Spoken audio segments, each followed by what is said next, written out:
Ši mintis kilo mūsų buvusiam vyr puskarininkiui, viršilai Alvydui Tamošiūnui.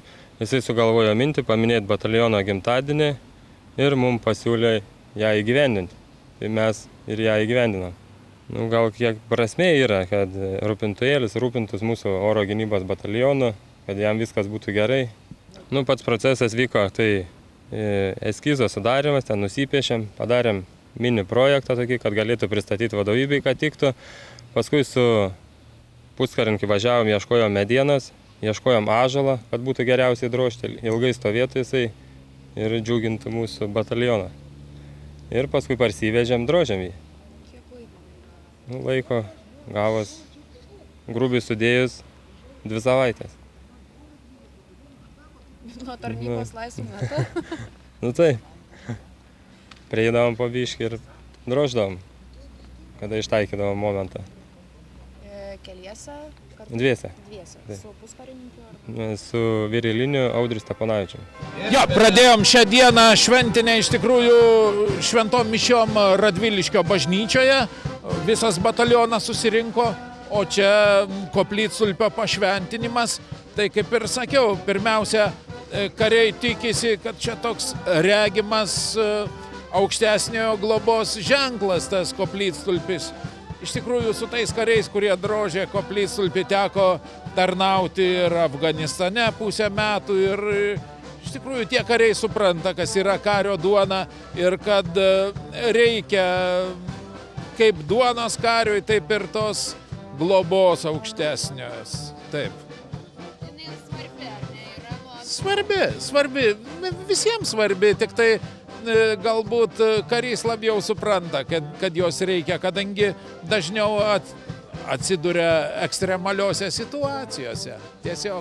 Kariuomenės raida ir plėtra vis tiek reikalavo, kad būtų toksai junginys, kuris užsiminėja oro erdvės gynybą.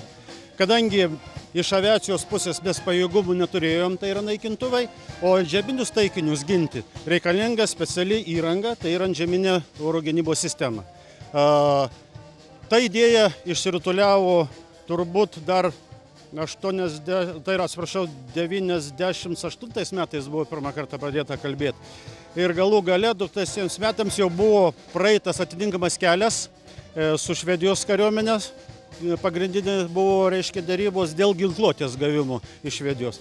Ir Liepos 17 dieną jau buvo pradėta beveik užbaigta teritorija netoli Šiaulių Radviliškio rajone ruošti būsimam oros gynybos batalionui. Ir jau spalio mėnesyje pradėjo eiti pirmoji ginkluotė iš Švedijos kariuomenės. Mes tada gavom, tai buvo zenitinė artilerija, patrankos, radarai, ugnies valdymo radarai. Gavom viso 2 batalionum aprūpinimą švedai mums perdavė iš savo pajėgumų. Nuo to ir viskas ir prasidėjo. Bet žmonių, sakysim taip, karių tam laikotarpiui, kada aš buvau paskirtas oro gynybos bataliono vadu, kaip dabar atsimenu pirmąjį rikiuotę, kada karinių oro pajėgų vadas dabartinis generolas majoras Edvardas Mažeikis pristatė, tai 16 žmonių batalione buvo jo. Ir šitie 5 metai tikrai buvo sunkus, bet labai turiningi, labai prasmingi. Nesuspėjome mes normaliai per metus atsistoti ant kojų, įvaldyti sistemą, kaip iškilo iššūkis po įvykių Jungtinės Amerikos valstijose, kad buvo priimtas politinis sprendimas pradėti saugoti Ignalinos atominę elektrinę. Tai nebuvo paruošta nei vieta, nieko, tai viskas guli ant bataliono karių pečių. Ir tada dar batalionas buvo tikrai nelabai gausingas, apie 60 žmonių mes tik tais turėjom. Pradėjom vykdyti šitą labai sunkę, labai sudėtingą užduotį ir ją vykdėm labai sėkmingai iki, turbūt aš nenoriu dabar sumeluot, nes matot, jau vis dėlto labai didelis laiko tarpas praėjęs, bet bent jau mano tarnybos metu batalionas, tada išeinant man iš tarnybos, buvo atsisakyta, zenitinės artilerijos pabūklų, kadangi buvo gautos jau artimo nuotolio arba 70 sistemos iš Norvegijos, švedų gamybos, bet jau čia Norvegijos kariuomenė, perdavė mums šitas sistemas ir tada buvo batalionas pilnai perginkluotas ant artimo nuotolio raketų. Kaip tai atrodė, tas atominės gynyba, aš noriu paklausti, ar tai reiškia, kad jūs, nežinau, aplink tvorą rikiavotės? Ne, aplink tvorą tikrai nesirikiavom ir nelakstėm. Buvo specialiai išrinktos pačios patogiausios pozicijos, kur stovėjo baterija iš 2 pabūklų ir ten, reiškia, savaitės bėgyje stovėjo karių būrys, kuris buvo keičiamas kiekvieną savaitę, reiškia, jisai budėdavo šitoj sistemoje. Ir visos prieigos buvo pilnai padengiamos iš šitos pozicijos. Ir kaip jūs šiandien įvertintumėt esamą? Žinot, man tikrai, kaip buvusiam vadui, dabar jau 10 metų kaip atsisveikinau su batalionu ir jau 3 metai kaip atsargoje, bet visą laiką stebėjau, tikrai džiaugiausi pasiekimais ir vadai, kuris iš manęs perėmė majoras Ričardas Jarusevičius, labai puikiai batalionas į priekį, paskui buvo pulkininkas leitenantas Rolandas Greibus, buvęs štabo viršininkas prie manęs, dabar majoras Vitalijus Adrejevas, tai yra iš tiesų labai puikus ir labai gerai paruošti vadai, matantis perspektyvą ir žinantis, kaip tą perspektyvą reikia įgyvendinti. Reiškia, ir čia nuo vadų viskas priklauso, kaip ir kariai yra ruošiami. Ir aš šiandien be galo esu dėkingas ir vadam būsim, ir kariam, kurie tikrai, netgi per sunkius laikotarpius, o jų tikrai buvo Lietuvos kariuomenė, nenuleido rankų, nenuleido tos nuotaikus, kurie buvo nuo pat pirmos dienos įdiegta. Ir šiai dieną mes tikrai nebereikalo karinių oro pajėgų vadas pasakė, kad turbūt vienas iš esminių Lietuvos kariuomeniai dalinių, galbūt vienintelis, kuris tikrai yra pilnai koviškai pasirengęs vykdyti kovinę užduotį. Nemokamai, bet kovinę užduotį. Svarbus tuo, kad jisai yra vienas iš dalinių karinėse oro pajėgose, kuris yra skirtas oro erdvės gynybai ir su turima ginkluotė jis tai gali daryti. O turima ginkluotė tai yra raketinės sistemos arba 70 ir Stinger. Šiandien dienai dar svarbus klausimas yra šauktiniai. Taip. Ar apie tai galite duoti žinių vėlgi visuomenė? Galim drąsiai, jokios paslapties. Oro gynybos batalionas nuo kitų metų pradžios taip pat turės šauktinių. 50 su trupučiu karių ateis į oro gynybos batalioną ir bus ruošiami, kad reikalui esant būtų galima juos pašaukti iš rezervo ir jie papildytų oro gynybos bataliono karių vietas, kurios bus laisvos ir kurių reikės, kad vykdyti savo užduotis. Jeigu galima dar apie išvis, ne vien tik tai apie šį batalioną, bet plačiau, jūsų kompetencija leidžia tai daryti, pristatykit, kas šiandien tai yra mūsų armija.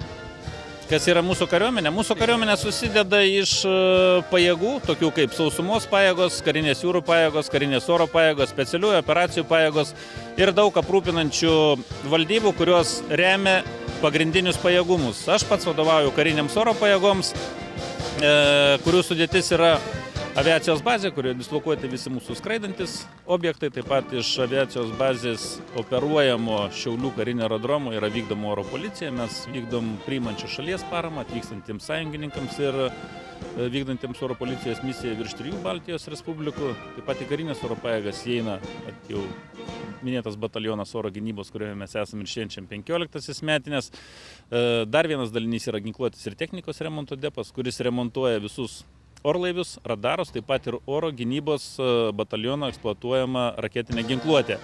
Ir turime po visą Lietuvą išsidėsčiusius radarų postus, tie, kurie yra skirti oro erdvės stebėjimui. Ir dar yra papildomi padalinukai tokie kaip paieškos ir gelbėjimo 2 postai, vienas Pajūryje Nemirsetoje, kitas yra Kaune, kuriuose budi paieškos ir gelbėjimo sraigtasparniai, aprūpinti reikalingą įrangą ir galintis vykti žmonių paiešką ir gelbėjimą. Ir turime Kaune regioninio oro erdvės stebėjimo ir kontrolės centrą, iš kurio yra vykdomas naikintuvų valdymas.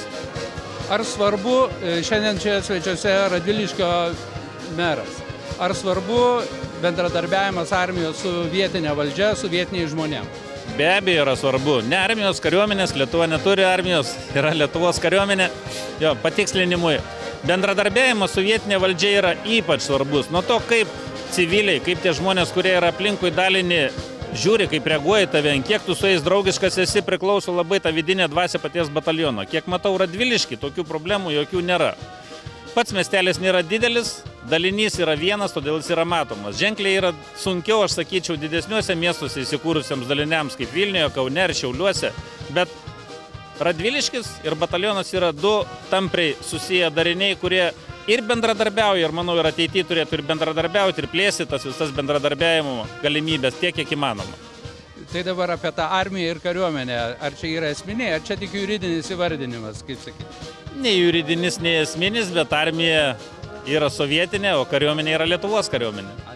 Aš manau, kad šiandieną 15 metų, kada oro gynybos bataliono vyrai gyvena Radviliškyje, čia įsikūrusiuose šitose kareivinėse. Nenorėčiau diskutuoti apie jų tiesioginės pareigas, kurios tikrai atlieka puikiai šiandieną, kada išgirdome. Tačiau apie bendrą kultūrinį, sportinį, dvasinį gyvenimą, tai yra didelė dalis indėlio jų. Nes buvimas kartu su jais, jų laikysena, jų tautiškumas, jų dvasia, dalyvavimo įvairiuose renginiuose. Būtent mums, paprastiems civiliams gyventojams, tai pavyzdys, kaip mūsų Lietuvos kariai, karininkai šiandien dienai atrodo, kokį jie turi supratimą ir diskusijose tarsi pasijunti daug stipresnis šalia jų. Tadgi buvimas šio bataliono Radviliškio mieste, Radviliškio krašte, tai yra nemaža dalis kultūros bendrame mūsų rajono gyvenime. Dabartis puikiai, iš tikrųjų turime ko pasidžiaugti, turim puikų kolektyvą, specialistai tikrai savo amato žinovai mūsų žmonės, kaip ir minėjo karinių oro pajėgų vadas, daug laiko praleidžiam, aišku, pratybose, laukuose, bet ir auditorijos, reiškia, Lietuvoje, užsienyje. Iš tikrųjų galima pasidžiaugti to, ką turim, mūsų žmonės, kaip ir minėjau, reiškia, yra pagrindinis mūsų turtas svarbiausia dalis bataliono. Vadas minėjo, kad šauktiniai pasirodys jaunų žmonių. Kaip Jūs galvojate, dėl ko jie ateina, kaip jie ateina ir kiek jų ateis? Kaip patys ruošitės? Iš tikrųjų esam kaip ir pasirengę, batalionas parengę su infrastruktūra, mes esam numatę žmonės, kurie dirbs su šauktiniais, žinoma, liko tam tikrai procedūriniai dalykai, kurie turėtų būti sutvarkyti, dokumentai parengti, o šiaip iš principo taip, mes pasiruošę. Tikimės, kad žmonės ateis iš tikrųjų žinodami, dėl ko ateina, ta pareiga, iš tikrųjų pareigos vedami, įsilies į mūsų bataliono kolektyvą ir tikrai gaus naudingų ir žinių ir įgūdžių čia. Ne tik tai tam civiliniam gyvenime, bet ir, žinoma, tų karinių reikalingų. Tuo atveju, jeigu reikėtų su ginklu ginti savo valstybę. Kas sudaro dabar tą batalioną ir kiek jūsų yra ir karių, ir aptarnaujančių, sakykime, personalo? Šiuo metu batalione tarnauja virš 200 žmonių, tai sudaro apie trečdalį viso personalo, tačiau tai netrukdo mums šiandien dienai vykdyti iškeltas užduotis. Taip, perspektyvoje mes turėtumėm augti. Perspektyvoje turėtų iš tikrųjų būti sprendžiamas valdymo vadovavimo sistemos problemos esamos nedidelės šiuo metu. Taip pat mobilumas, mūsų transporto priemonės galbūt turėtų būti geresnė šiek tiek. Bet tai yra, kaip minėjau, ateities klausimas. Šiandien dienai mes turim tai, kas reikalinga ir su ko galim vykdyti savo šios dienos užduotis. Apie užduotis, kadangi užsiminė, tai vadas sakė, kad buvo iššūkis 2001 pradėta atominę saugoti, kai iškilo, o kokios dabar jūs yra užduotis? Tos pačios užduotis, kovinę užduotį, valstybinės reikšmės užduotį mes vykdom ir dabar šiuo metu. Yra tam tikras padalinių žmonių kiekis sukauptas, kuris tam tikroje parengtyje yra pasiruošęs išvykti iš Danijos teritorijos ir vykdyti Ignalinos atominės elektrinės apsaugą nuo antpuolio iš oro, jeigu to prireiktų. Be to mes turim užduoti remti mūsų manevrinius vienetus šiandien dienai. Kiekvienas batalionas, sausumos pajėgų brigada turi priskirtus mūsų būrius ir baterijas ir jų pratybų metu. Šiandien dienai mes visą laiką prisidedam, remiam juos ir bendradarbiaujam irgi, kaupiam savo patirtį, mokinamės iš jų, užtikrinam, reiškia, jų apsaugą nuo antpuolio iš oro ir puikus bendradarbiavimas vyksta.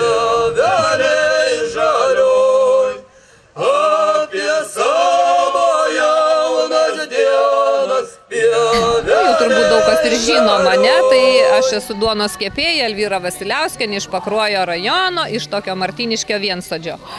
Šiaip labai džiaugiuosi, kad mane šitas kaimas į tą šventę pakvietė. Ir matau tiek gražių žmonių, kuriem tikrai tas yra įdomu ir džiaugiuosi tuom, kad kas man brangu yra šita etnografija ir toliau jinai yra puoselėjama ir tikrai nenumirs, mūsų vaikai ir anūkai mylės šitą ir jie maloniai kepa duonelę. Manęs paprašė pravesti edukacinę. Aišku, aš negaliu atsivežti pečiaus. Tai tokia sugalvojau naują tokią atrakciją įsikepti ant laužo duonelę. Kurie kepia, visi džiaugiasi, kad skani ir patinka. Čia yra mano natūrali viso grūdo malta ruginė duonelė, natūralių raugų rauginta, rankom užminkita ir dabar kepama ant laužo. Vaikai mokykloje teoriškai praeina tuos dalykus, bet kad atsirastų čia, o galų gale ir kepama duona, tai didžiulis kelias, jeigu labai rimtai kalbame.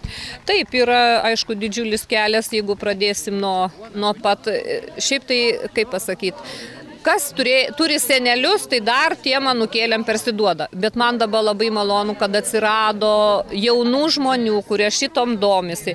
Buvau Naisiuose žolinėse, buvo šitiek daug jaunimo ir jie visi kepė ant laužo ir jie tiek susidomėjo ir jie tiesiog domėjos, kaip ta duonelė atsiranda.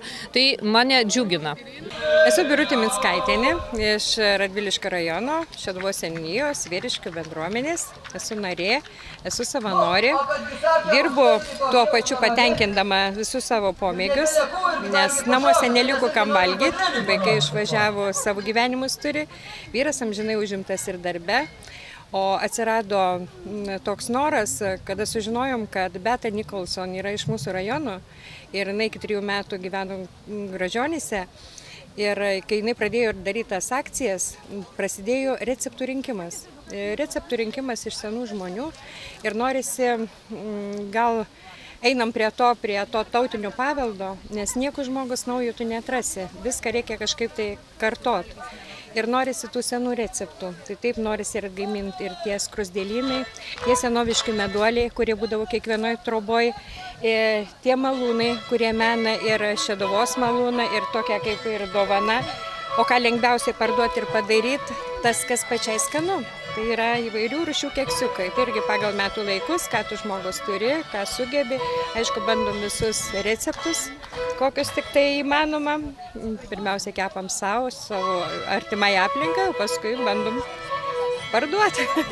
Tai ačiū labai, kad yra tokios šventės ir turim galimybę išvažiuoti ir parodyti kitiems žmonėms. Taip atsiranda ir užsakymai, ir noras, ir paskatinimas dirbti. Jeigu norės kas kreiptis, tai kur jūs sakėt ieškoti? Prie Šeduvos, Vyriškių bendruomenė. Jau daug ką žinom, nes tikrai Facebooką keliam ir dalinamės tuo, ką turim, ir rodom, ir kviečiam, ir į svečius vaišinam. Labą dieną. Labą dieną. Iš kur atvykot ir ką čia darot? Atvažiavom iš Skėmio. O atvažiavom parodyti, pareklamuoti savo produkcijas. Parduot. Turim iškepę Skėmio traktieriaus duonos, turim Skėmio traktierių meduolių, sūrių turim, medaus. Sūris labai gerai pirka, jau paskutinius bet turėjom ir su vaisiais, ir su aguonomis, su kmynais, ir benieka, ir keptų, tiesiog visus baigėm išparduoti. Labai gerai perka. O traktierius kodėl nedirba? Traktierius dirba? Dirba, kiek važiuoju, pasižiūriu, kada ten taip skaniai pavalgyti. Edukacijas programas darom, dar tai pastoviai nepasileidom, bet pasileisim, dar turim visokių tokių nesutvarkytų reikalų, bet dirbsim paskui kasdien, o dabar priimam edukacinės programas, atvažiuoja moksleiviai, meduolių kepimo programą, kaip Gaspadorius Javus augina kitą programą, kuris klojime vyksta, dar vieną pas bitininką sodyboje, tai kaip svečiuose pas bitininkai, dar turim tokią proginę programą, kur galim ateiti su lietuvišku vaidinimu, neskubėk šaukt ant ugnies, buvo nusvilsi, pabūt, pavakaruot liaudiško vakaroniai, po darbų, po bulviakasio. Ir visą tai Skėmiuose? Taip, viskas tai Skėmiaus, Radviliškio rajone. Labai laukiam. Giedra Ramaneckienė. Giedra, iš kur atvykote ir ką čia darot, ką čia pristatot? Pakiršinio etninės kultūros amatų centras. Taip, pinat juostą, taip?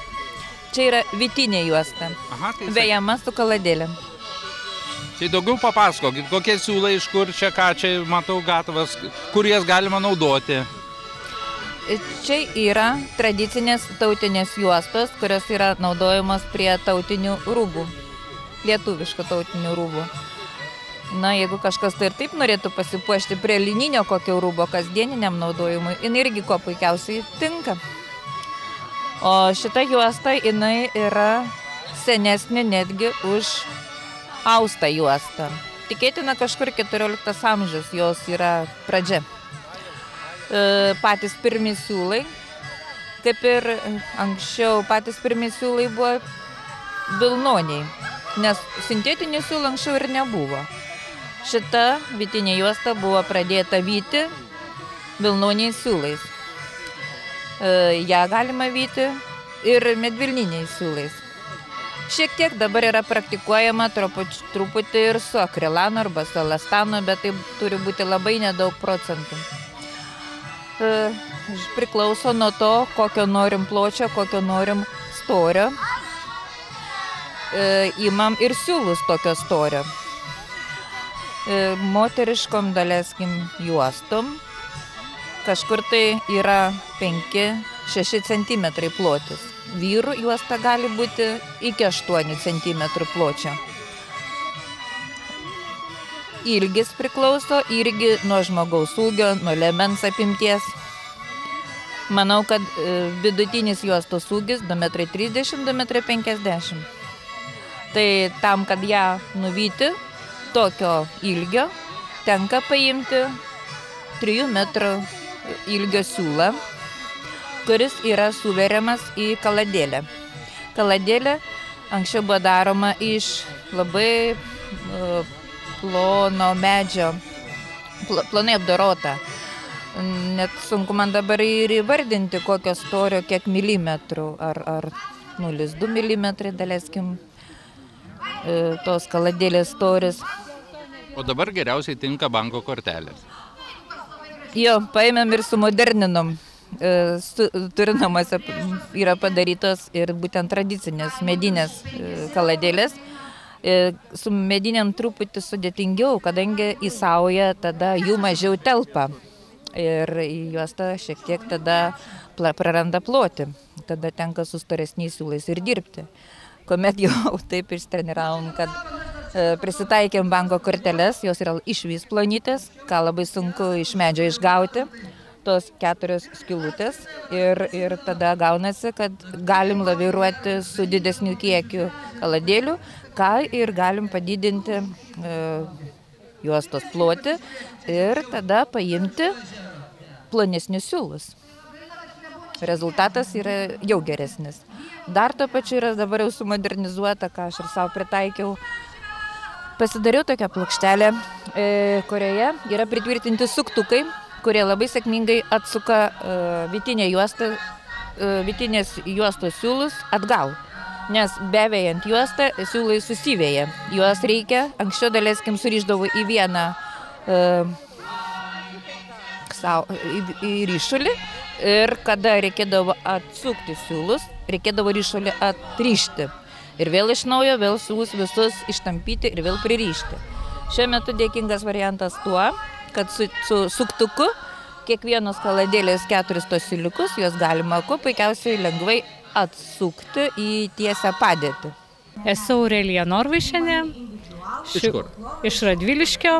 Šiaip esu tautodailininkė, priklausau Šiauliams ir Radviliškio pirmininkė tautodailininkė. Tai gerai, daugmaž mes žinom, kas čia ir, bet jūs gal savo, kas tai? Tai yra sodai. Dažniausiai senoviai tai buvo vestuvių paprotys, bet jį palikdavo ir visam laikui, nes iš tikrųjų tikėdavo, kad sodai apsaugo namus ir skleidžia gerąją energiją iš dangaus. Tai va taip trumpai. Šiandien dienai tai yra madinga turėti namuose sodą. Kažkiek tai grįžta ta mada, paprotys galbūt, bet dar nelabai. Žmonės ne visi iš tikrųjų ir žino, kam jisai buvo. Na ir jūs dabar gražiai rodot, pristatot, vadinkim tai, pamatą. O kas perka, neklausėt, kur naudos? Dažniausiai, žinokit, perka tie žmonės, kurie yra jau pabandę patys daryti ir žino, kad tai yra tikrai nelengva. Nes ir jie žino jo paskirtį, o kurie nežino, tai jie tiesiog pasidomi, pasigroži ir tiek. Labą dieną. Kiek metų mes dabar čia nesimatė maždaug? Kokie 4? Apie 4. Tai jūs nemetėt tų darbų? Nemečiau. Tai dabar, jeigu išvardinti jums visus savo talentus, matau visiškai skirtingi dalykai. Tai pabandykim dabar abu, pabandykit pavardinti, ką jūs čia rodot šiandien. Čia va yra ne mano šitie darbai, čia yra mano Marčios, va čia. Čia paitinis Alvyros, čia toliau yra mano. Bet va čia tie siuvinėjimai ir riešinis, ir paskui kojinės. Nežinau apie kokią amatą jums šnekėti, bet kojinės ten viskas yra. Bet pats geriausias amatas tai yra senatvė, kur norisi viską, jau nuo visko atsipūsti. Grybai, uogos dar rūpi, bet va šiemet nebėra grybų. Tai dar prašom pavardę, vardą pasakyti ir iš kur atvažiavot. Baisogala, Bronė Žundienė. Tai Bronė, gal dar ką prisiminti, gal kokį anekdotą, žinau, ką jūs mėgstat visokių anekdotų? Anekdotą? Ar kokią myslę? Atsakytą. Nesakyk labai. Ar galima blevizuoti? Bet čia ne blevizgi. Negali, ne? Ne. O tokių, Ne, paprasčiausia yra taip. Ryte, vakare, ne kiekvienai moteriai tarp kojų putoja. Ai, tai čia apie pieną, kaip rytą melžia karvį. Taip. Na, tai gerai, kad žinojau atsakymą. Ačiū tau. Esu Stasė Anglickienė iš Baisogalos, Kauno Tautodailininkų sąjungos skyriaus tautodailininkė. Aš pinu juostas, pradėjau pinti prieš 10 metų. Reikėjo mano kolektyvui juostų, kadangi dirbau Dainorio kolektyvo vadovė, reikėjo juostų. Na ir pagalvojau, negi aš dabar pirksiu tas juostas, reikia sugalvoti kaip nors pačiai. Tai mane Radviliškio mokytoja darbų, Janušonienė, pamokė ir ir pradėjau pinti, nupiniau kolektyvui vienam, tai dabar jau vietoj vieno kolektyvo jau turbūt 10 kolektyvo apipinus esu. Ir šiandien bebūdama gavau užsakymą iš Kėdainių, taip pat irgi. Žodžiu, kad gal ir smagu tokioj šventėj padalyvauti. Sakykit kokią nors subtilybę, ką nors tokią, ko prieš tai nežinojot. Pinat ir vis kažką atrandat naujo. Taip. O ką tą naujo, papasakokit prašau. Tiesiog atrandu naujų raštų visokių.